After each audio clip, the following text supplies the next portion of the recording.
आज ब्रिटेन की जो नेवी है उन्होंने बहुत बड़ा इंकशाफ किया है। उनका ये कहना है कि चाइना ने बहुत सारी न्यूक्लियर सबमरीन जो है वो साउथ चाइना सी के अंदर उन इलाकों पर छुपा के रखी है जो डिस्प्यूटेड एरिया है। साथ उनका ये भी कहना था कि ब्रिटेन की नेवी के पास कुछ ऐसे बेसिस लगे हैं जो अंडरग्राउंड अंडर वाटर हैं, यानी समंदर के बीच चाइना ने बहुत सारे अपने बैलिस्टिक मिसाइल तैनात कर रखे हैं और वक्त पड़ने पर वो किसी भी बड़े मुल्क को टैकल कर सकते हैं साउथ चाइना सी के अंदर। साथ ही साथ चाइना का भी बयान सामने निकल कर आया है। चाइना भी ये कह रहा है कि ब्रिटेन ये मत सोचे कि चाइना प्रिपेयर नहीं है, हर लिहाज से चाइना प्रिपेयर है और हमारी एक हद है। अगर ब्रिटेन या फिर अमेरिका किसी तरीके से उस हद को तोड़ेगा तो हम मुंह तोड़ जवाब देंगे। आपको ये भी बता दें कि ये जो चीजें निकल कर सामने आई हैं ये ऐसे वक्त में निकल कर आई हैं जैसे चाइना ने कुछ दिन पहले ब्रिटेन को खतरनाक किस्म की धमकी दी थी कि वो साउथ चाइना सी के मामले से दूर रहे। आपको ये भी बता दें कि जो ब्रिटेन की रॉयल नेवी है वो मुख्तलिफ ममालिक के साथ जैसे कि Taiwan, Vietnam, Indonesia, Malaysia, Brunei के साथ मिलकर वो जंगी एक्सरसाइजेस कर रहे हैं और चाइना के ऊपर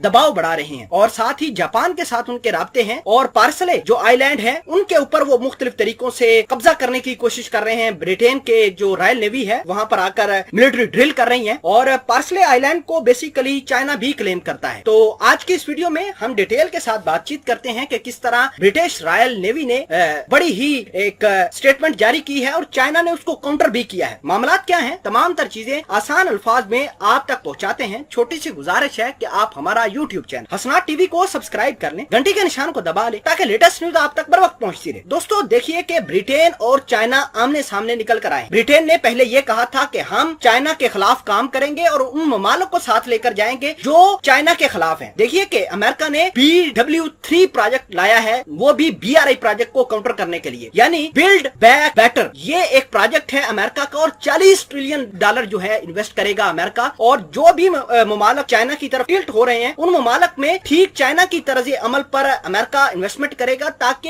ये ममालिक जो है चाइना की तरफ न जाए। उधर चाइना ने कुछ ऐसा काम किया है जैसे नेपाल को अपने साथ मिला लिया है, भूटान को साथ मिला लिया है कि कल को अगर भारत भी चाइना के ऊपर दबाव बनाता है तो हम भूटान का, नेपाल का इस्तेमाल करके हम भारत को क्रश कर सकते हैं। बहरहाल आपको ये भी बता दें कि ब्रिटेन ने ये कहा है कि अंडर वाटर हमने कुछ चीजें डिस्क्लोज की हैं। अंडर वाटर चाइना के बेसिस हैं, वहां पर इन्होंने बैलिस्टिक मिसाइलें लगाई हुई है और अपनी जो है उन जगहों पर सबमरीनें लगाई हुई हैं जो मुख्तलिफ इलाकों का गश्त करती रहती हैं। और दुनिया को उन्होंने, ब्रिटेन वालों ने ये कहा है कि चाइना की न्यूक्लियर सबमरीनें जो हैं वो हर जगह फैली हुई हैं। चाइना के पास इतनी न्यूक्लियर सबमरीन है, कोई भी मुल्क उनसे बचा हुआ नहीं है, जगह जगह उन्होंने तैनात की हुई है और हर मुल्क की सरहदों के अंदर जाकर वो अपनी जासूसी कर रही हैं। तो एक एक इंफॉर्मेशन चाइना की नेवी के पास मौजूद है। हमें इस हवाले से मुख्तात होना होगा। अगर हम इकट्ठे नहीं होते तो चाइना हम सबको क्रश करेगा। और जाहिर सी बात है कि जिस तरीके से चाइना एक बोटलनेक स्पीड के साथ बढ़ रहा है, बहुत अरसे दूर की बात नहीं कर रहा, बल्कि कुछ सालों में चाइना सारे के सारे वर्ल्ड ऑर्डर को रिप्लेस करके अपना वर्ल्ड ऑर्डर लाएगा।